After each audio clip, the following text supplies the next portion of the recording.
Welcome back, everyone. So here we are at the fifth installment of our video editing for beginners utilizing Final Cut Pro. So this is session number 5.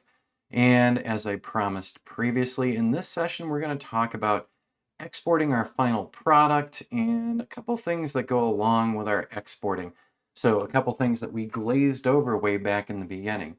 Because if you remember, way back in the beginning, when I created the event and project, right over here on the left-hand side, the Final Cut Start, I have the project highlighted. And let's go across the screen here. And over on the right-hand side, we have some information. We don't have all the tools that we had with different clips because we've got the project highlighted right now. So right now we're looking at the project information, and it's telling me that it's a 1920 by 1080 project and basically 30 frames a second, the 29.9. We could have put details in. So the location of our library here is the folder called All Email. That's my external drive. And then we created the actual Final Cut library, Final Cut for drones, and we've got the event, the Final Cut Start. So that tells us a little about our project. One thing that we should note, most everything that I flew, let me go and highlight one of our clips, and let's go look at that information about that particular clip. So that clip was shot at 1920 by 1080 at 60 frames a second from the Mavic 2 Pro. So the project in the end is set up to be 1920 by 1080 30p instead of the 60p. So we also have the name of the file, of that particular file, and there's no audio rolls on it because there's no audio with it. So if we had audio attached, that would be a different story, and then we'd have some audio information for that one. But in the end, the project that we built, 1920 by 1080, 30 frames a second. There we go right there. There it is. So we'll just zoom that in so you can see it, and that's the overall project. Now you can bring in different videos at different frame rates as well, and things are going to have to be downsampled or upsampled depending on, what your project was supposed to be. If it was a 4K project, you probably want to be shooting in 4K. So in my case, most everything that I set up is for the web and for YouTube. So I don't usually film in 4K for any of my YouTube stuff. Well, I could. 4K takes a lot more drive space, let's face it. So a little more processing and everything. And when we're talking about small screens and viewing things on tablets and on smartphones, I think that the standard 1080 works well for me.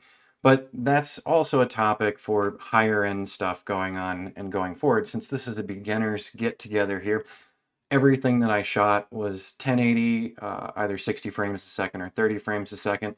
And the final output's going to be great for YouTube. I've even viewed this on our TV through our YouTube app, and these still look really good.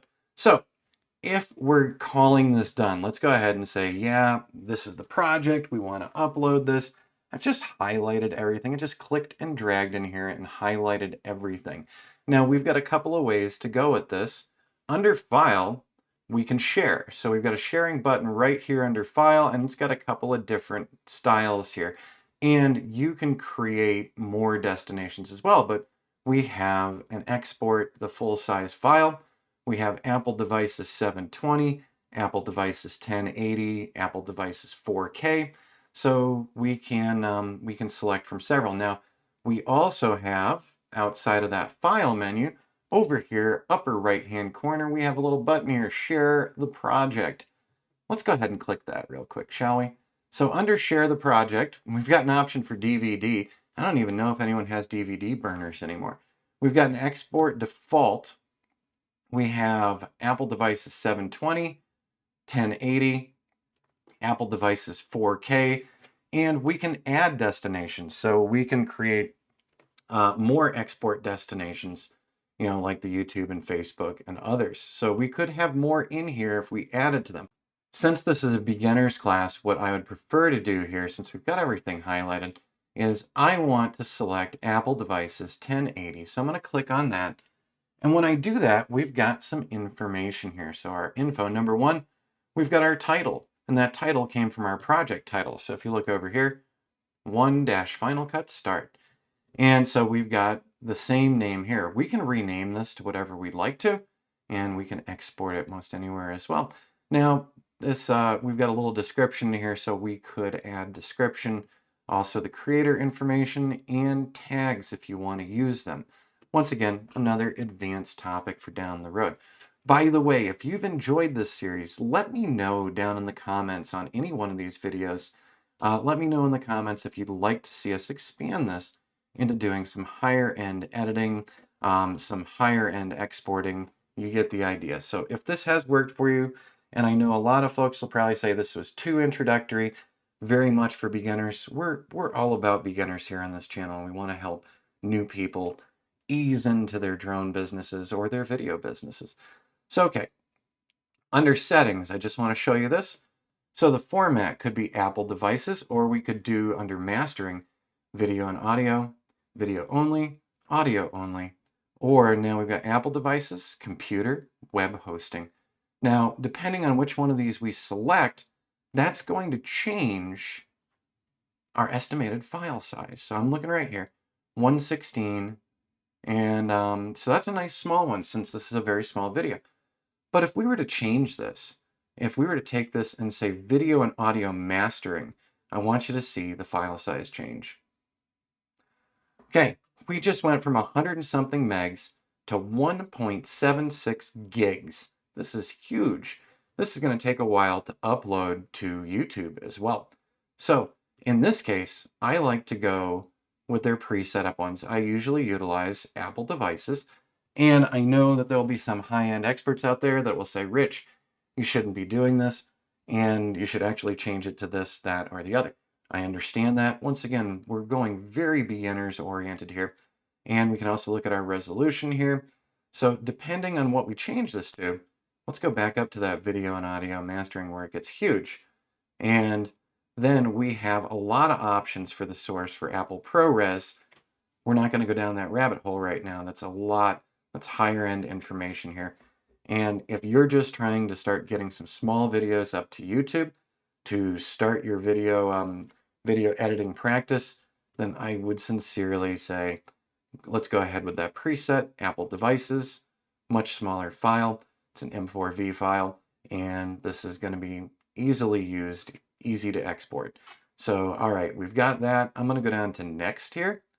And under next, we can say where we want to put this. So we can put this on the Final Cut Start, and we'll have that on the desktop so that we can look at it quickly. I'm going to go ahead and hit save with this. Now, this is going to take a few moments, and up in the upper left corner, we have a show or hide our background task. So I'm going to click on that. And the background task it shows me is that it's sharing right now.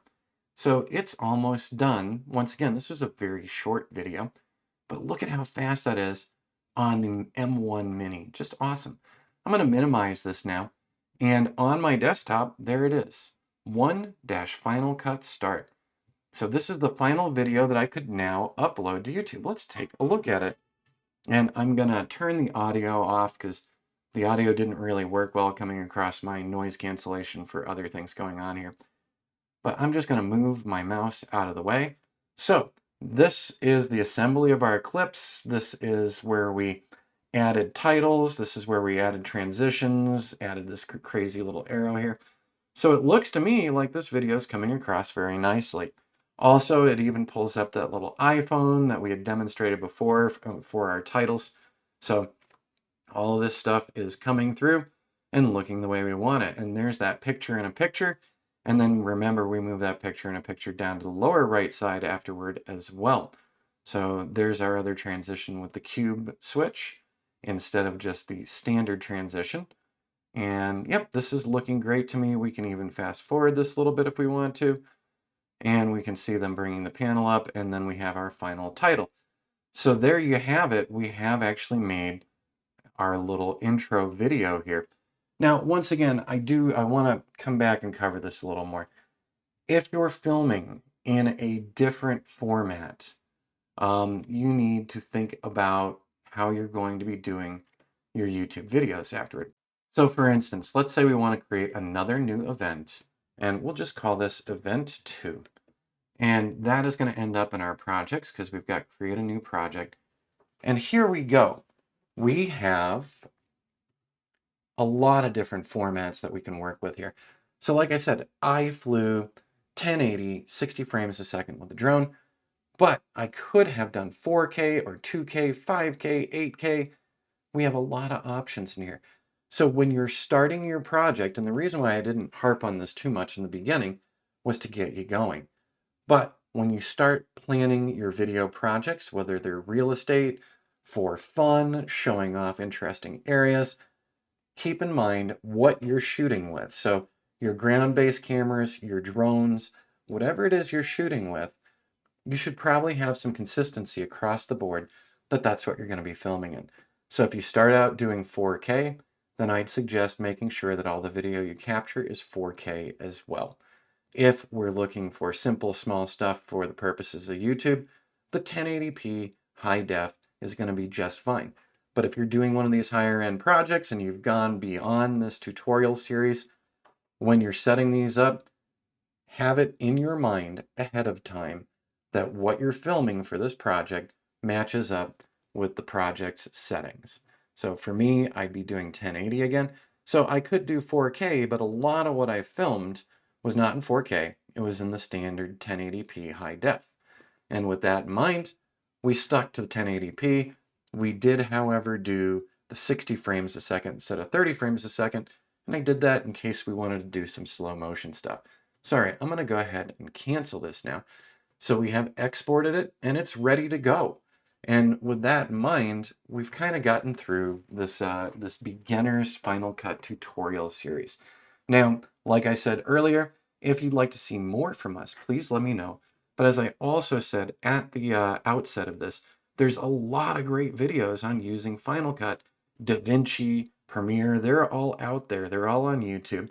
One of the ones that I learned so much from was AV Ultra, and that was for Final Cut. And I've, of course, watched other random videos. The reason why I put this series together is very simple. On my YouTube channel, I did a survey of my audience. I asked them what they felt weakest in when it came to their drone operations, still photos, drone flight, working with the drone sticks, doing video, doing stills. And in the end, 71% of the respondents said that they felt weak when it came to video assembly and video presentation. So that's why we've done this series. We did it for those of you who are our subscribers or even not subscribers who wanted to learn a little more about video editing. Now we're wrapping this here in session 5, but if I get enough feedback and response from people and you like this style of video here on this channel, then we will of course go forward and take you through some of the higher end settings that we can do in Final Cut. And so while we're wrapped up on the Final Cut version of this beginner series, keep in mind that the next thing we're going to be doing in this series, video editing for beginners, is basically the same series of videos that you've seen here, only this time we're doing it for Davinci Resolve. Now I'm newer to Davinci Resolve myself, so this is going to be a learning experience for me as well. I've already downloaded it. I've already opened it up and done some setup for it, and I've done some testing on it. But so this is going to be coming from the perspective of a beginner me, and for all of you beginners out there watching this series as well. So I hope you enjoyed this series, and if you're interested in Davinci Resolve, stay tuned, make sure to like and subscribe, and you'll be notified when we start posting the Davinci series as well. Thanks everyone who's participated in this video series. I hope it was enjoyable and informative to you, and we'll see you in the Davinci series really soon.